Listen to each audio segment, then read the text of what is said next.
One thing that I kind of want to go through here quickly with my overview of the yachting industry, and you'll find this in the book.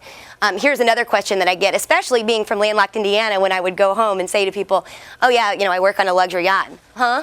Is that like working on a cruise ship? Oh, we did one of them carnival things. That was real fun, And they've all seen the fun ship things with Kathy Lee Gifford dancing around. And so when people ask me that, I give them a very wholehearted no. This is not like working on a cruise ship. It's extremely different. Amy Williams has Amy Ira now. She's married recently, and I was going to tell a funny story on that. I won't go off on too many tangents, so I'll save that. But you did tell me a funny story when we were doing an interview for this, that Amy owns Crew Unlimited, and she's owned it for, how many years? 13 years, and she still goes home to Georgia? North Carolina, and tells her, getting the details right, tells her family, her family says, so how's that travel agency going that you run? This still, after all this time, nobody gets it. So a quick comparison, and those of you that are on yachts may appreciate this.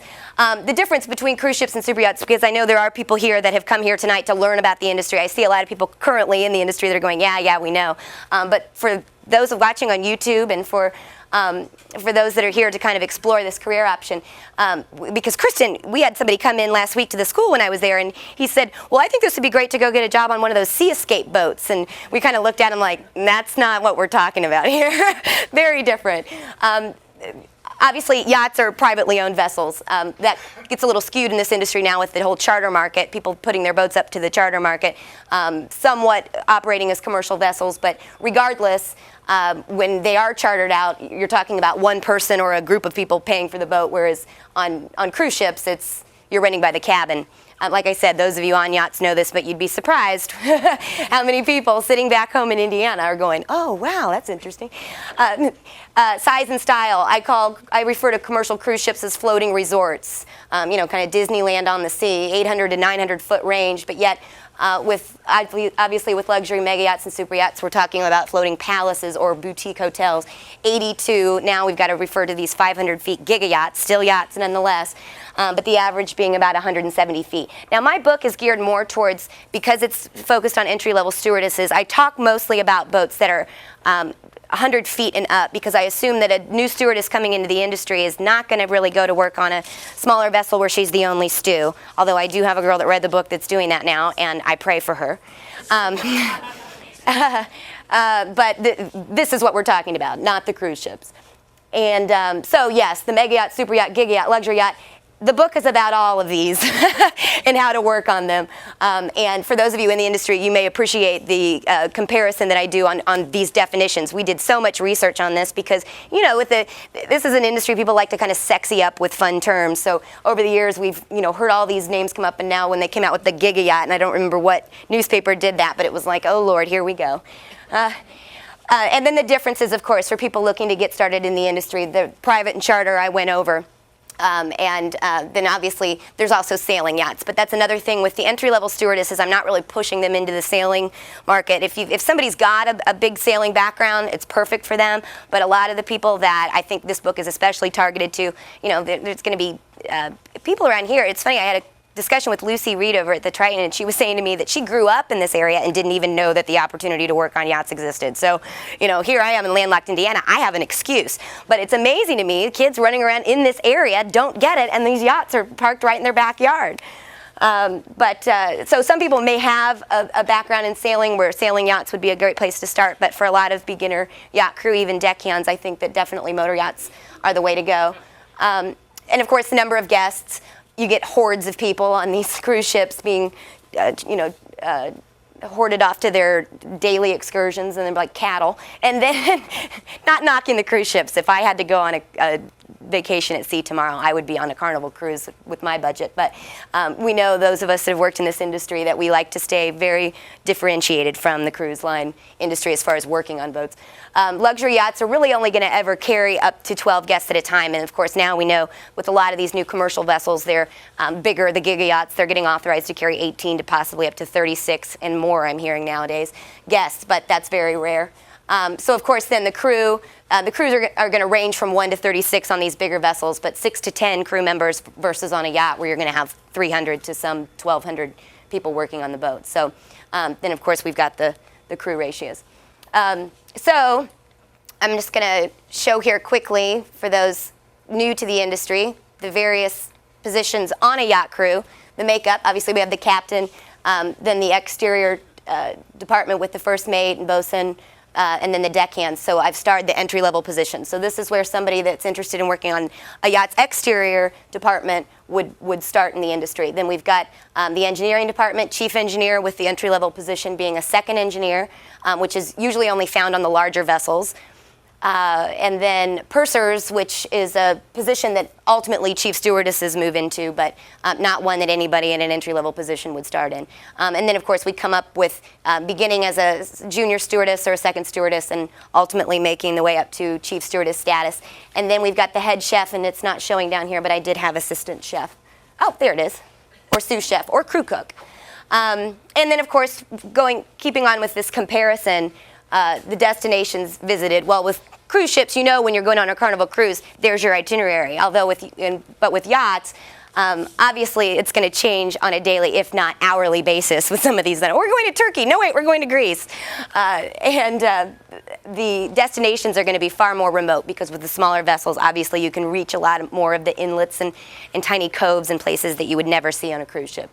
And then, of course, the clientele of the commercial cruise ships, a mixed bag of John Does, luxury mega yachts and super yachts, well-to-do bunch of heavyweights. And then, you know, there are some really nice cruise lines out there, and I'm totally not knocking the Cunard, and I was a travel agent for a while, and I have experience with Radisson Seven Seas. They're very, very posh, nice boats, but even the service that you find on what some of them refer to as 6-star service can't top what you're going to find on a luxury yacht.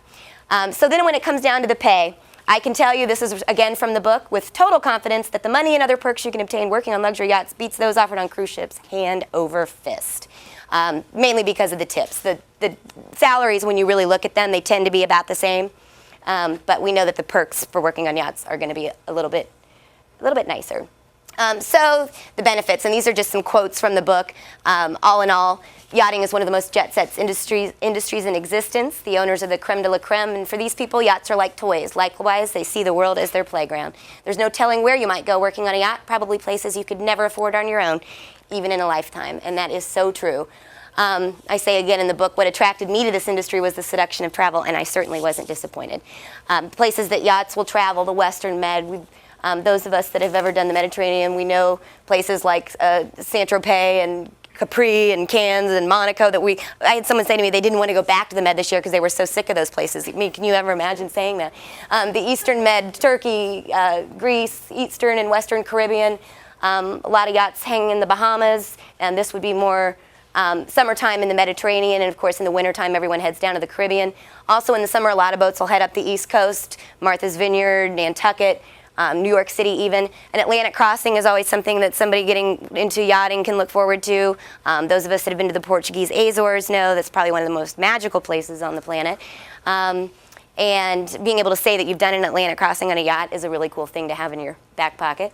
And a lot of the yachts, these aren't as normal places as regular traveled as the norm, but the West Coast U.S. and Alaska, if you've ever talked to anyone that's done a trip up to Alaska, actually, that's when I might do a cruise to go do that. I've seen so many great things from that. Panama Canal, I've got a friend that just got back from Guatemala, the South Pacific and Far East, Indian Ocean, South Africa, basically anywhere you can get to by sea, you can go to working on yachts. And the people, obviously, you know, and it's funny when we look in the tabloids, we see Paris Hilton or Jay-Z and Beyonce or Diddy hanging out on the deck of these yachts. But what a lot of people I don't think realize is that a lot of the yacht owners really aren't famous people. A lot of the yacht charterers are famous people. But working on yachts, you're getting to network with, you know, the top 1% of the planet in terms of who holds the power and the money and these are, you know, fascinating people. So just to be able to observe them. I have a friend of mine that he had to have every charter guest they had, he would, right before they left, he would say, if you had one piece of advice for how to be a successful person in life, what would that be? And you should see some of the stories and things he's collected, which I thought was a really clever idea. And in fact, one of them, and I can't say who the guy was, but he's a very well-known billionaire, he said, you know what, travel as much as you can when you're young. Amen. The family, crew, obviously this is actually from a chef that I worked with. And I called her up, I said, you know, give me quote about the crew, and I just thought this was so fitting. One of the benefits of yachting, it's working with an international crew, maybe, or maybe you're working on an American flag vessel and it's all Americans, but you really get to bond with these people, and you're a team, and you work together, and you'll make friends that will last a lifetime. You'll make enemies that last a lifetime too. The lifestyle, but that's just it. I say in the book, this yacht was my home, and each day as I climbed up the stairs from the crew quarters area below, I would emerge to find a different destination awaiting me. Odysseus, eat your heart out. But a lot of us know, you know, even though you're living in the crew quarters, you get to take advantage of some of the amenities. You get to sit and watch the big full-screen movie screen with the 2,000 movies to choose from, occasionally use the water toys. You're kind of living this lifestyle along with the guests, when they're not there usually. And then the perspective. Kristen Cavallini, she was a Soothill who was up here a moment ago. This is one of my favorite quotes from the book from someone else. And the perspective that you gain on the world. Meeting different people, experiencing different cultures, getting over yourself is a real big benefit. Kristen did, running the American Yacht Institute, she's got a lot of really great things to say in terms of what you learn just about providing service in this industry and the lessons that that teaches you that last a lifetime. It's a brilliant education. If she had the opportunity to do this, to go do this for 5 or 10 years, which she did at one point, she wouldn't hesitate. And of course, the money. The fact that you have no expenses in this job means you can save tremendous amounts of money. So if you're making $30,000, $50,000, even $100,000, because with tips that is possible, it's your allowance. Put it in the bank. You have a down payment to buy a house if you decide to leave the industry. Pay off your college loans, which I did. That was fantastic. You can go back to school. You have a golden opportunity here to start off your life with a nice financial cushion. Quickly, just looking at some salaries, and I'm going to be posting these on my website too, but a lot of people, DocWalk just came out with a new salary report. You know, when you start out as a stewardess, you're going to be down in this range. Bear in mind that if you're on a charter yacht, you're going to have tips on top of that. And no expenses. So, you know, a lot of times I show this to people when I'm telling them about the industry, and they go, well, I can go make that sitting in a cubicle at this. And, you know, yeah, but you don't have a car payment. You don't have a house payment. Well, hopefully you don't. Like your cell phone, that's all you need, kid. So anyway, those are looking at some salaries. With deckhand experience, you know, obviously, or deckhands with no experience, you're going to start off pretty low, but when you look at where you can go in terms of a career path, and some of these first mates now making over $100,000 on these larger vessels. Chief engineers, I've even heard of chief engineers now that are making more than some of the captains. These boats, guys, are getting bigger and bigger and bigger, and the license and qualifications that these engineers have to have now to run these, that is where this industry really is needing to recruit crew. In fact, I've thought about doing another version of the book just to aim at engineers, because it almost seems like there's sort of a, you know, it's the stewardesses and the engineers are the ones that are really hard to come by, especially the American stews. And then, of course, there's the chef department, executive chefs with culinary training, obviously being able to really rake in the bucks. And, you know, people that want to get started, they can come on as a crew chef. They can come on as a dual position, maybe a stew crew cook, and get started and kind of apprentice under an executive chef and then go get their culinary training later. So quickly, the benefits, the tips on these charter yachts, that's really where, you know, the big benefits come in terms of the money. But, you know, if you're working on a private yacht, what you'll often find is the salaries tend to be a little bit higher. You're not necessarily working as much unless you have an owner who lets every person he's ever known come on and use his boat.